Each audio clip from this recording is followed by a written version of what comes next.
हरी जय जय जय राम जय जय राम जय जय राम हरी जय राम जय राम जय राम हरी नामाच्या वेळा पायी रंगून गेले जन रंगून गेले जन रंगून गेले जन हो हरी नामाच्या वेळा पायी रंगून गेले जन रंगून गेले जन रंगून गेले जन आवडीने उभारिले हो आवडीने उभारिले हो भजनाचे भवन भजनाचे भवन भजनाचे भवन हरिनामाच्या वेळामध्ये हरिनामाच्या ध्यासापायी आपण काहीतरी भजनाचं देणं लागतो म्हणून या भजनासाठी काहीतरी चांगलं करावं आपल्यासाठी नाही तर आपल्या या पुढच्या पिढीसाठी काहीतरी करून जावं या वेळापायी झपाटलेला हा डोंबिवलीकर सगळे भजनी कलावंत आमच्या सन्मान्य चिले माऊलींच्या या अध्यक्षतेखाली एक असं काहीतरी आपण या भजनासाठी केलं पाहिजे हा ध्यास त्यांना पछाडला आणि आमदार आमचे सन्माननीय रवींद्रजी चव्हाण यांच्या मार्गदर्शनाखाली हे भजनाचं हे भवन आपल्या ह्या सर्व भजनी कलावंतांसाठी या ठिकाणी निर्माण करून दिलं पाहिजे जोरदार टाळ्या होत जाऊ द्या सर्व कलावंतांसाठी त्यांचा खारीचा वाटा होता सिंहाचा ओटा सर्व कलाकारांसाठी आपण या ठिकाणी मानवंदना दिलेलं आहे बघा मग काय म्हणतोय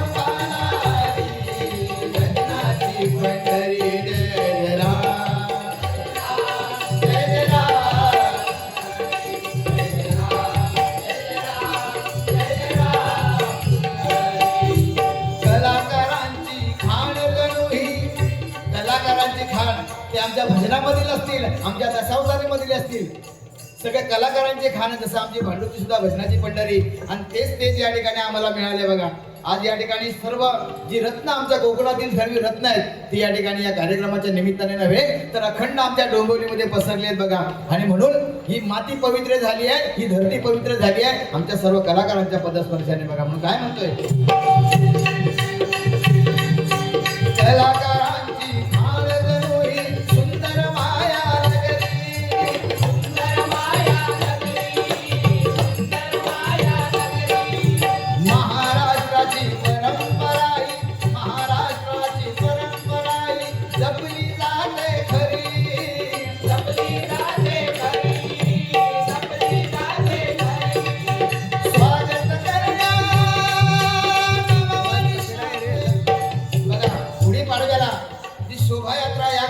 आमच्या डोंबिवलीतून निघते नाही काय अशी शोभायात्रा कुठेच जात नाही बघा आम्ही पण एक वर्ष या शोभायात्रेसाठी होतो बघा आमचं मंडळ सुद्धा या ठिकाणी होतं आणि अति भव्य असं कारण ही संस्कृती आमची ही परंपरा आमची हे गुढीपाडवा हा सण आमचा आहे नाही काय नाहीतर आता येता नवीन लोकांचे सण 35 हो भजनाची खरोखर भजनाची दिवाळी पाठ सुद्धा या डोंबिवलीमध्ये होते बघा कारण कलावंतच तेवढे आहेत ना म्हणून ह्या असे कार्यक्रम होणार बघा ज्या ठिकाणी कलावंत नाही त्या ठिकाणी असे कार्यक्रम होणार नाही बघा म्हणून सांगतोय ठीक आहे या स्वागत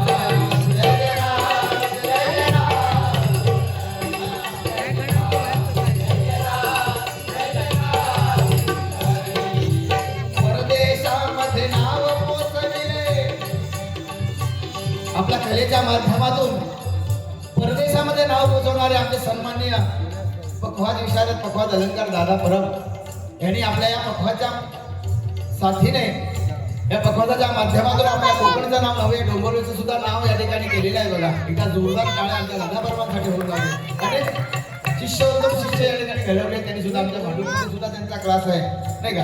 म्हणून काय म्हणजे बघा परदेशामध्ये नाव पोचविले दादासाहेब परमाने.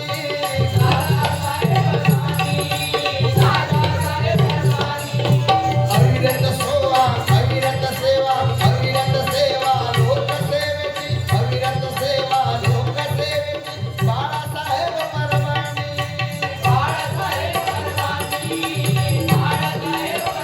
आमचे बाळासाहेब म्हणून सांगितलं का हा एक नेतृत्व असावं लागतं बघा.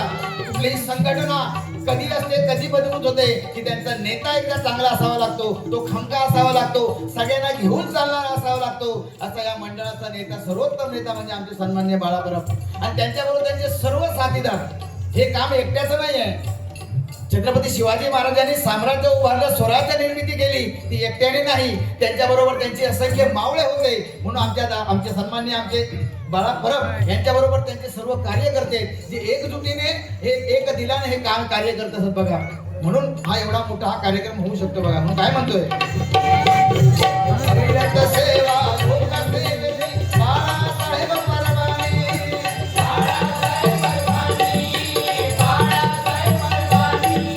संजय पवार दिले बुवाई.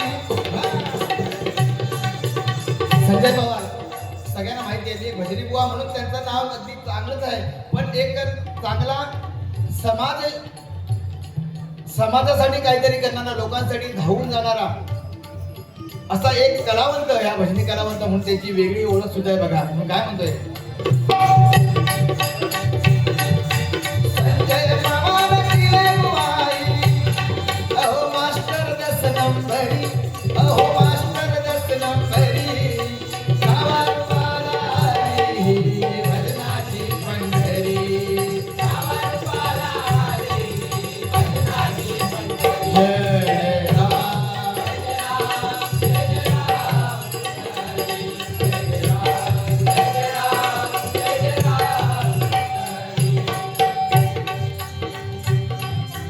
कोकणी यात्रा महोत्सवाने गजबजते ही नगरी.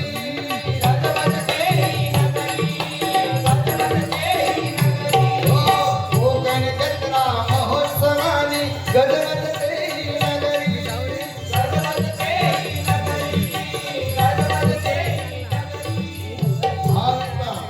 गावदेवीची गावदेवीची गावदेवीची कृपा सजवलीत भाविक भक्तांवरी.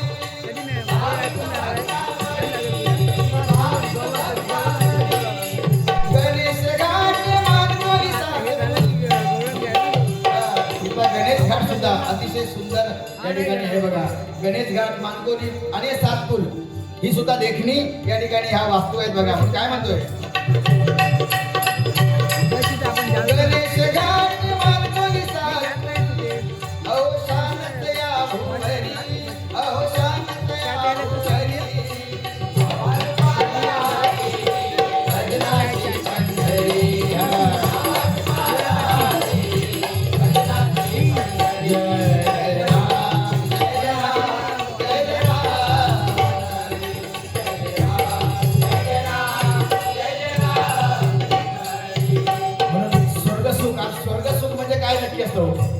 स्वर्गसुख म्हणजे काय असते. आपल्या भजनी कलावंताला जर स्वर्गसुख पाहिजे असेल तर त्याच्या समोर बसलेली ही दैवत म्हणजे आम्ही तुम्हाला जनता जनार्दन आम्ही म्हणतो, साक्षात भगवंत आम्ही तुम्हाला म्हणतो. बुवाने मला सांगितलं आता काय काय ठिकाणी ए बुवा पेटो ए बुवा म्हणजे आमची किंमत काय झाली सांगा ना. म्हणजे आम्ही ज्यांना दैवत मानतो त्या दैवताने असं म्हणावं का.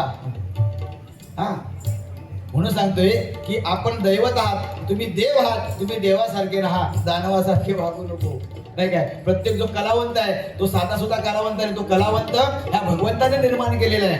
ही भगवंताची जबाबदारी आमच्यावर आहे.